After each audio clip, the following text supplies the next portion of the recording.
하나님, 연약한 우리가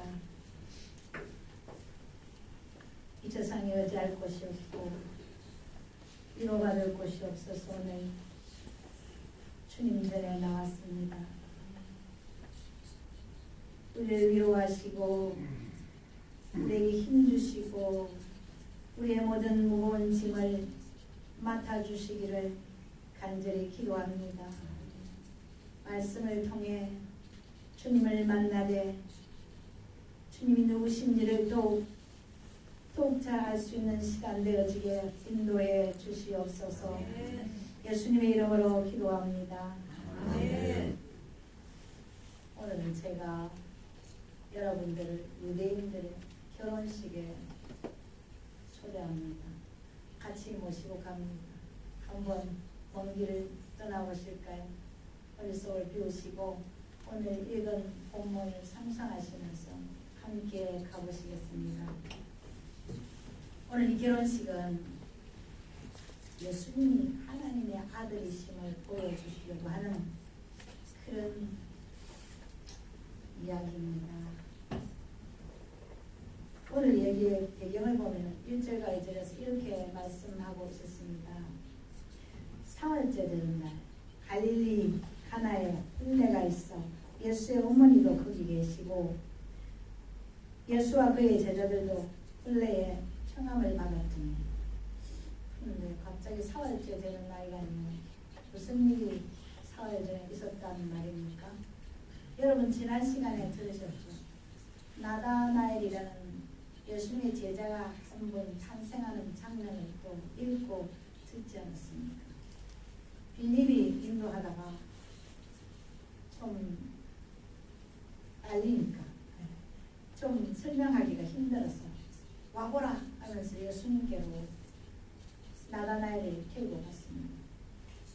그런데 예수님께서 나다나엘을 보시고 내가 저 무화과 나무 밑에 있을 때 보았는다 이랬더니 나다나엘이 깜짝 놀랐습니다. 저를 보셨다고요? 당신은 하나님의 아들이십니다. 고백했습니다. 그랬더니 너는 내가 너를 무화과 나무 밑에 있는 것을 보았다고 하니까 그렇게 놀라고 나를 하나님의 아들이라고 앞으로 너는 그보다 더 큰 일을 볼 것이다 이렇게 말씀하셨습니다. 그래서 이제 갈릴리 가나에서 결혼식이 있는데 예수님의 어머니가 먼저 가셨다고 거기가 계셨다고. 예수님은 사역을 시작한 지 얼마 안 됐습니다. 공생이라고 합니다. 많은 사람들 위해 사는 삶.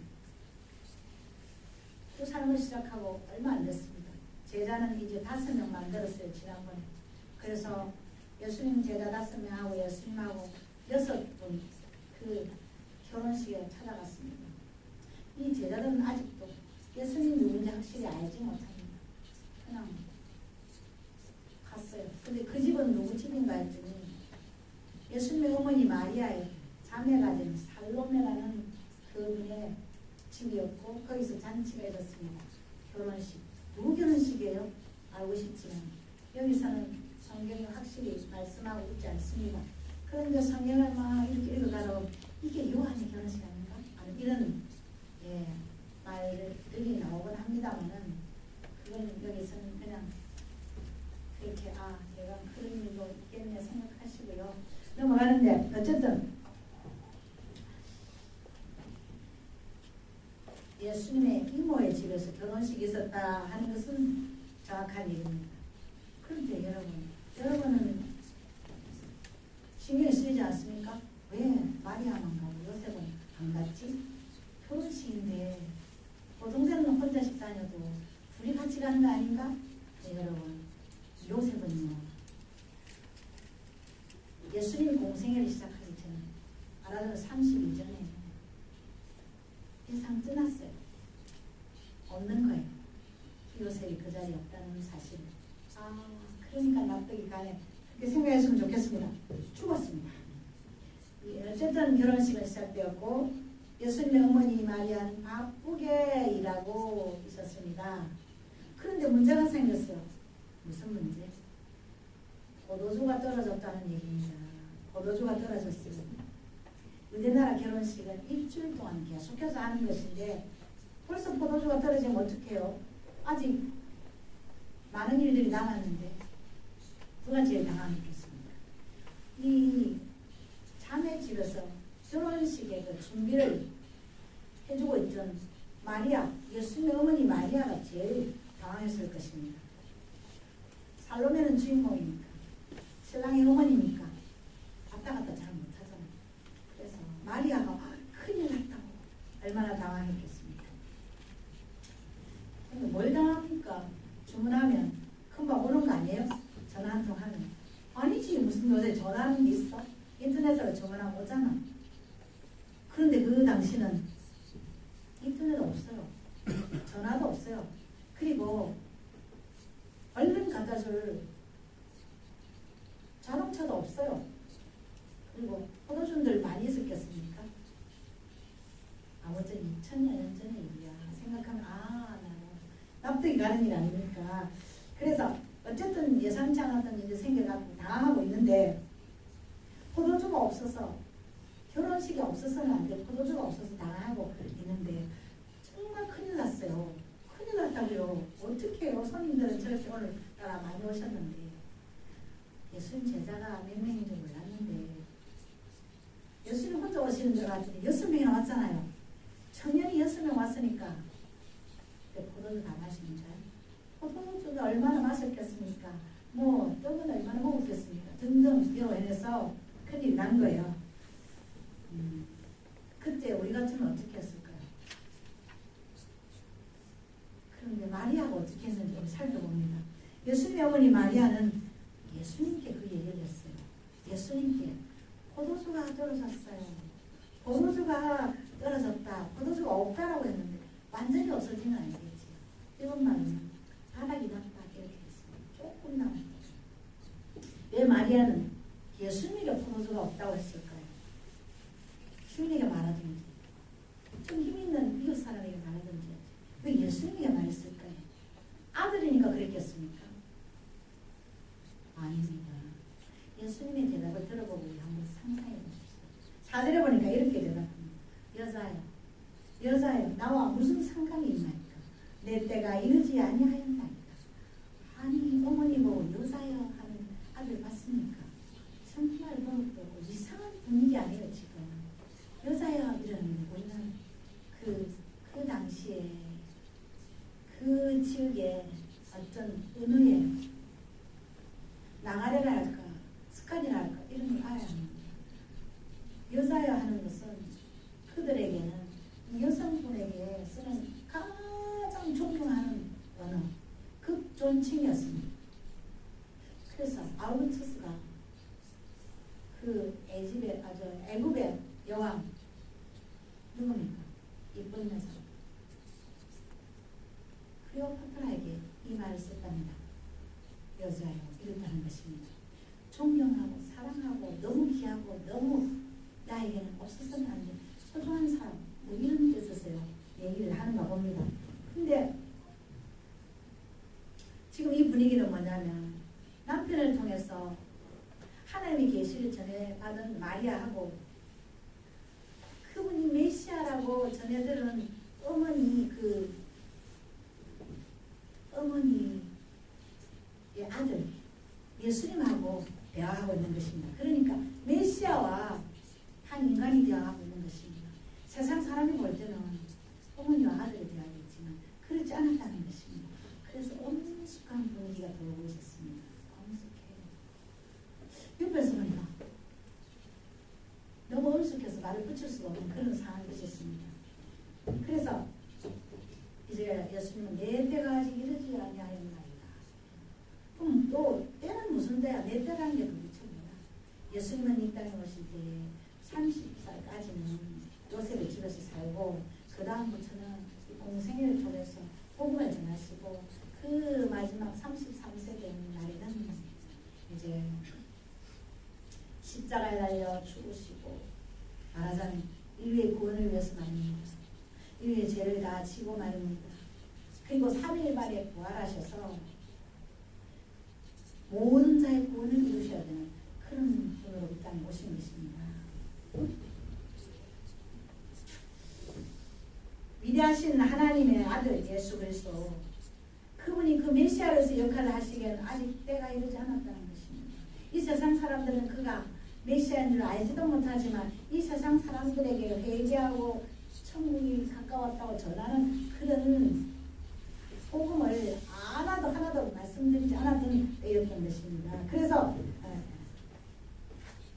때가 아니라 아직도 많은 사람에게 복음을 전해야 되고 많은 사람에게 메시아가 오심을, 그리고 내가 하나님의 아들 메시아라는 걸 전해야 되는 때인데 지금부터 내가 이적을 행하기 시작하면 안 된다는 것입니다. 그런데 마리아는 그래요, 할 수 없죠, 포기하는 사람이 아니었습니다. 예수님께서 그렇게 말씀하시는데도 불구하고 마리아는 하인들에게, 그 집의 하인들에게 이렇게 말했습니다. 너희에게 무슨 말씀을 하시든지 그대로 따라해라. 그대로 해라. 이렇게 얘기했습니다. 여기서 우리는 마리아에게 예수님께서 이를 해결하실 것이라는 그런 믿음이 있었다는 것을 볼 수가 있습니다. 마리아에게 그런 믿음이 없었다면 어찌 뭐든지 말하는 대로 따라하라고 할 수 있겠습니까? 그에게는 남편이 전해준 그 말이 살아있어서 이 아들은 내 아들이 아니고 하나님의 아들로서 그런 메시아, 하나님의 능력을 갖고 있는 귀하신 하나님의 아들 메시아라고 이런 생각이 항상 잠재지고 남아있었던 것입니다. 그러니까 그렇게 말씀하니까 이 아들은 육신을 입고 온 사람이라 마리아의 아들로 이 땅에 왔다는 것입니다. 남이 볼 때는. 그러므로 부모에게 순종하는 것도 이 세상 사람들에게 전해야 될 거라는 것입니다. 그래서 아직 때가 아닌데 하면서도 어머니의 말씀 순종하기로 했겠지요. 이런 말씀 없습니다. 그런 게 생각해 보는 거예요. 그래서 거기 있는 그 유대인이 말하자면 결례에서는, 정결 의식에서는 그 항아리, 물 항아리 6개가 있는 걸 보고 말씀하셨습니다. 하인들에게 뭐라고 하셨죠? 저 항아리에다가 물을 가득 채워라 하셨습니다. 하인들은 그 말을 듣고, 아니 지금 우리에게 필요한 건 포도주라고요. 포도주. 그렇게 말하고 싶지 않았겠습니까? 그런데 하인들은 알겠습니다. 여러분, 그 항아리를 물이 가득 차도록 물을 길어다 부었습니다. 얼마만큼 채웠냐면 이 목까지 채웠다. 목까지 넘치도록 채웠다. 그런 뜻이겠죠. 목까지 흘러 넘칠 정도로 채웠다는 것입니다. 정말 읽어가면서 생각했습니다. 이 시대에 이런 신앙이 우리에게 필요합니다. 이런 신앙인이 많이 있었으면 좋겠습니다. 세상이 그러면 혼란하지 않겠습니다. 대한민국이 저같이 힘들어하지 않겠습니다. 일본 이 땅이 이렇게 힘들어하지 않겠습니다. 저 땅에 저렇게 전쟁이 일어나지 않겠습니다. 등등 생각해봅니다. 그건 그렇고 우리는 어떻습니까? 이 세상을 원망하면서 왜 이런다고 말할 것이 아니고 이 하인들의 믿음을 본받아야 할 때라고 생각합니다. 이것도 없고 저것도 없습니다. 이것도 안 되고 저것도 안 됩니다. 막 이렇게 한탄하고 살 것이 아니라 예수님이 누구신지를 알아야 합니다. 그 예수님에게 모든 능력이 있음을 우리는 믿어야 합니다. 그런 시기에 살고 있습니다. 그러나 우리의 믿음이 어디까지 와 있습니까? 그저 우리의 마음에 하나님 왜 내 기도를 안 들으시지? 하나님 왜 나의 이 소원을 모르지 하시는 건가? 이렇게 하며 힘들어하고 자기 자신을 어떤 때는 체크하기도 하고 그렇게 살아가는 우리들의 모습이 보이지 않습니까? 그 중에 저도 한 사람입니다. 그런데 전능하신 하나님의 아들 예수 그리스도를 믿고 순종하는 이 하인에게서 오늘 배우고자 하는 것입니다. 우리의 모든 문제를 해결할 수 있는 분이 예수 그리스도이시라는 것을 우리는 오늘 확신을 갖고 돌아가자는 것입니다. 지금부터 우리는 마음이 편안해지기를 원합니다. 왜 내 마음대로 안 됩니까? 세상이 왜 내 원하는 것을 주님 주시지 않습니까? 왜 저분은 저러십니까? 왜 이분은 이러십니까? 예수님 왜 날 몰라주십니까? 등등 이런 마음을 우리의 마음속에서 완전히 걷어버리자 하는 것입니다. 하인들처럼 살자는 것입니다. 예수님께서 말씀하시자 그들은 항아리를 들고 물을 가득 항아리 들고 가는 동안에 어디로 갑니까? 연회장에게 보여주려고. 아니 연회장으로 가져가는 거지. 가는 동안에 물이 포도주로 변해가는 것을 보았습니다. 그들의 믿음을 보시고 하나님께서 그렇게 하신 것입니다. 아니 예수님께서 그렇게 하신 것입니다. 우리들이 믿음을 가지고 발을 딛는 순간 제사장들이 믿음을 가지고 순종하고 요단강에 발을 넣는 순간에 물은 낮았다고 했습니다. 우리가 믿음 가지고 그 믿음대로 될 줄 알고 일을 시작하는 순간에 우리의 삶이 변화가 생긴다는 것입니다. 하인들의 믿음이, 하인들의 그 순종이 이제 엄청난 일을 우리에게 보여줄 수 있는 그런 기적을 만들었던 것입니다. 놀라운 일 아닙니까? 그런데 그러고 갔는데 포도주가 부족하다고 6 항아리를 포도주를 만들어가지고 들어갔는데 누가 깜짝 놀랐을까요? 손님들은 모릅니다. 포도주가 나오고 있으니까 그냥 흥겨하며 놀고 있는데 연회장은 알아요. 포도주가 이러고 걱정하고 있었는데 연회장이 물었습니다. 맛을 봅니다. 포도주가 없다더니 이건 뭐야? 맛을 보니까 맛이 너무 좋은 거예요. 이전 포도주보다 아주 좋은 거예요. 그래서 뭐라 합니까? 10절에 이렇게 말했습니다. 10절에 말입니다. 사람마다 먼저 좋은 포도주를 내고 취한 후에 낮은 것을 내거든 그대는 지금까지 좋은 포도주를 부어주다. 그대는 어찌 이런 일을 할 수 있었던 거. 사람들이 좋은 거 먹이고 취한다면 아무거나 그냥 아무거나 내주는 거 아닌가 이 세상에 이신이. 근데 왜 이렇게 좋은 걸 내지? 너는 정말 선한 사람이구나 이렇게 생각했다는 거 아니겠습니까? 근데 왜 그런 말 합니까? 이 연회장은 이 포도주가 만들어지는 그 일을 보지 않았기 때문입니다. 연회장이 말은 그 신랑에게 그리고 가족에게 그냥 최고의 칭찬이 아니었습니다. 신랑은 영문도 모르고 기분 좋아합니다. 그렇게 칭찬하는 연회장은 또 자신이 기뻤겠죠. 근데 이 표적, 이 이적은 우리에게 좋은 교훈을 가지고 다가옵니다. 예수님이 누구신지를 알게 합니다. 예수님은 누구시라고? 하나님의 아들, 전능하신 하나님의 능력을 그대로 가진 자 이렇게 표현해 볼 수가 있겠죠. 그래서 우리는 이 표적을 보고 크게 기뻐한 자들 누구인지 한번 다시 이렇게 회상해 봅니다. 누가 제일 기뻐했을까요? 저 생각에는 마리아가 제일 기뻐했을 것 같아요. 어머니가. 그러면 그렇지 우리 아들이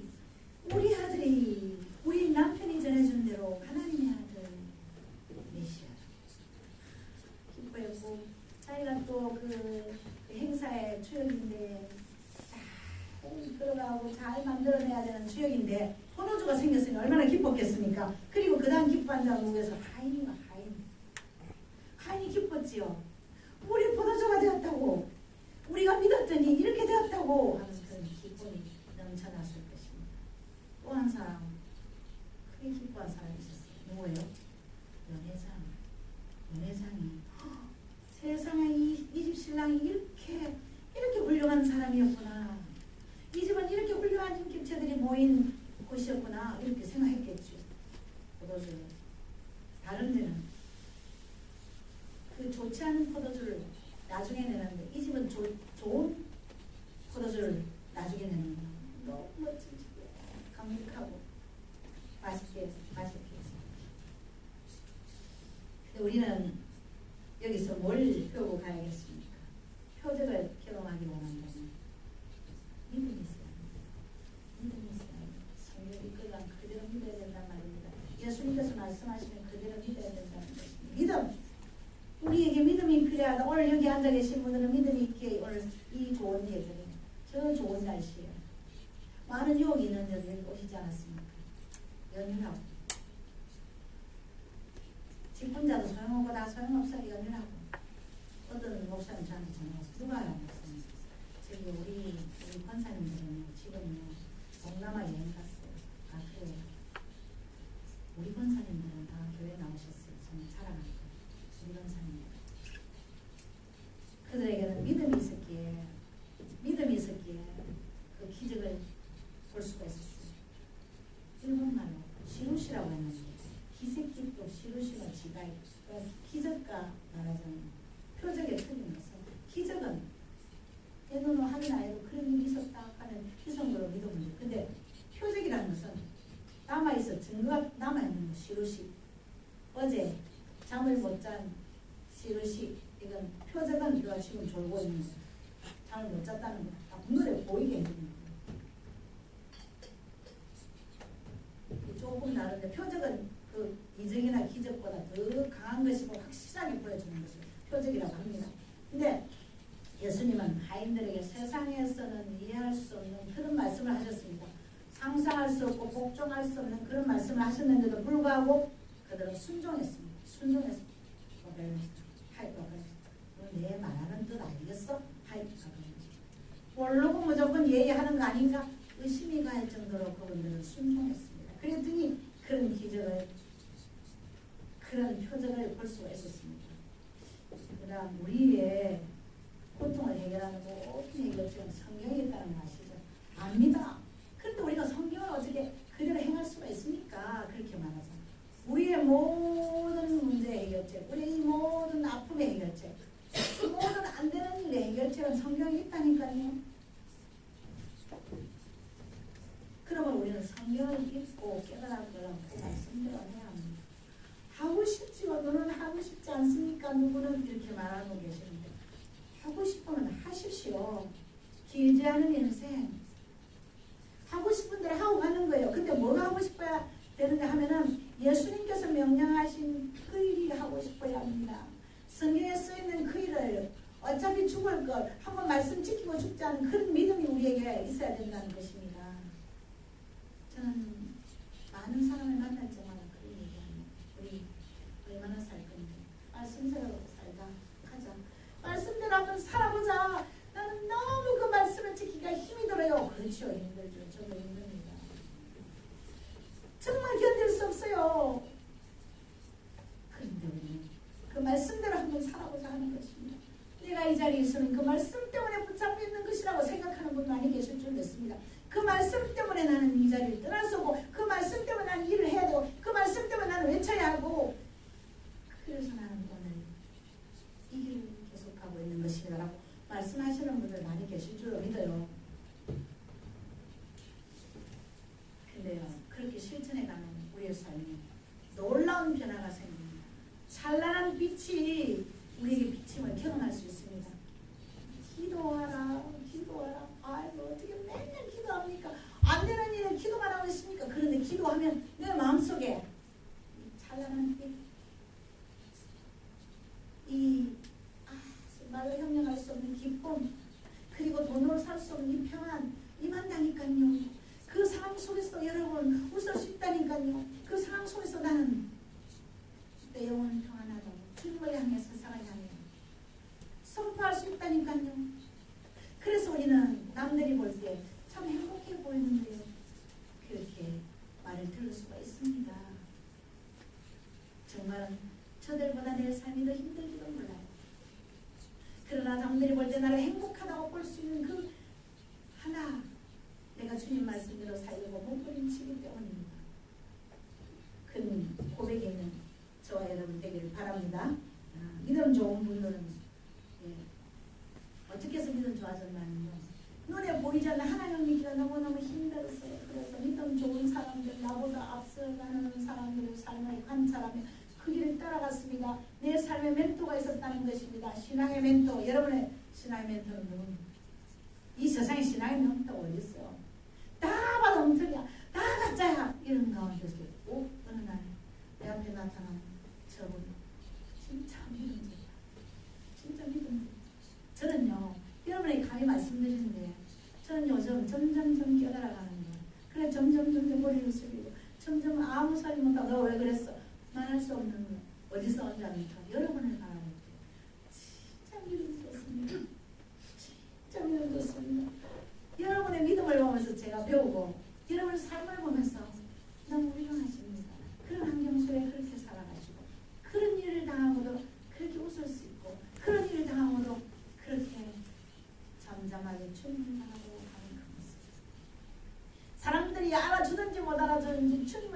외치는 그 믿음, 주님 붙들고 아무도 알아주지 않는 그 길을 묵묵히 가는 그 모습 너무 아름다워서 저는요 진짜 존경하고 진짜 사랑합니다. 왜 진짜란 말을 붙여야 할까요? 여러분이 믿지 않을지도 모르기 때문에 진짜 존경하고 사랑하고 진짜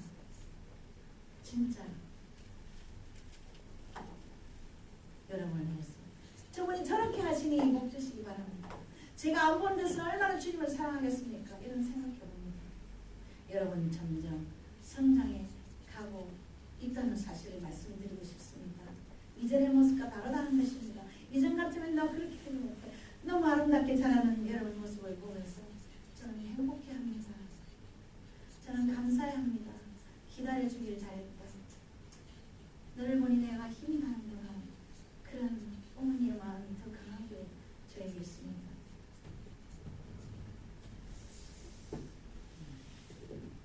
예수님은 어제 나오느니라 동일하시고 어제 나오느니라 변함없이 우리를 사랑하십니다. 또한 예수님은 하나님이시면서 하나님의 아들이십니다. 요한복음은 계속 우리에게 예수님이 하나님의 아들이시라고 가르치실 것입니다. 이것이 중요하게 얼마간 이 요한복음을 가지고 계속 예수님은 하나님의 아들이십니다. 그 뜻은 뭡니까?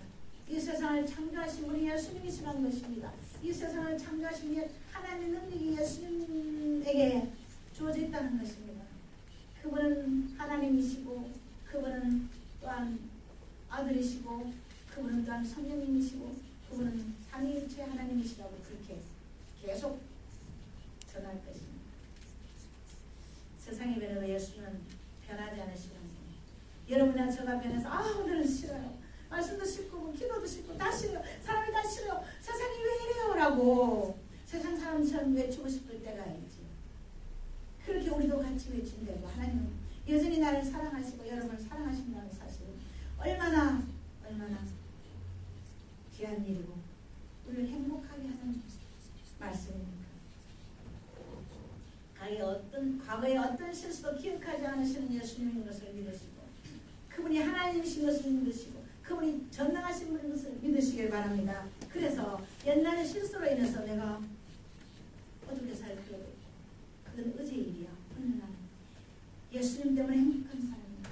오늘 나는 예수님 때문에 당신을 사랑하게 된 사람이야. 오늘 나는 예수님의 능력으로 사는 사람이야. 오늘 나는 그분과 함께 걷는 사람이야. 생각하면서 기뻐하시고 즐거워하셔야 돼요.